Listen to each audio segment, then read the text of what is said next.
Hey everybody, and thank you for checking out Too Late to Sleep here on Championship Beer and at Reddit Country Club. I am, as always, the Tramp, and here's the week in wrestling that was. In Twitter news, a verified Twitter account showed up this week claiming to be Bobby Heenan, who just so happened to be a big fan of IWC favorites Kevin Owens and Dolph Ziggler. The account was quickly called as fake by Heenan's manager, but until Twitter took the accounts down, fans were waiting to see whether the account called Roman Reigns a bad wrestler before deciding for themselves.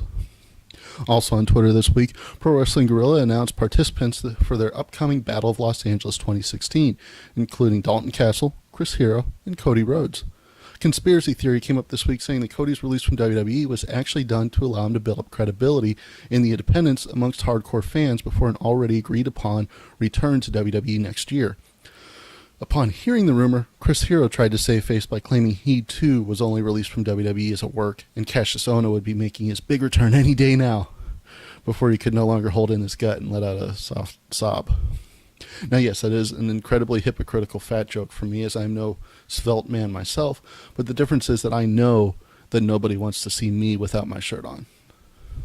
In other jacked white boy news, Brock Lesnar was on a promotional UFC 200 conference call this week where he was asked if he thought that he would lose any drawing power if he suffered a loss to Mark Hunt at the event, to which he replied, "I don't give a shit."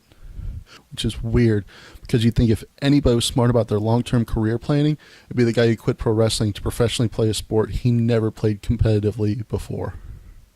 Brock did start the week making money, though, as he was revealed to be the cover star of WWE 2K17.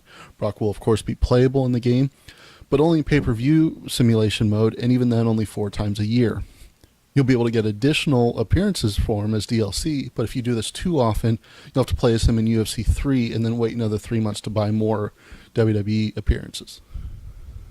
Also in the world of merchandise, Mattel debuted their new Lana figure, her third action figure overall. It's not an elite figure, so it doesn't look great, but it does immortalize her Dolph Ziggler-inspired denim look from last year's Interminable Love triangle, rhombus, parallelogram, whatever the hell that was.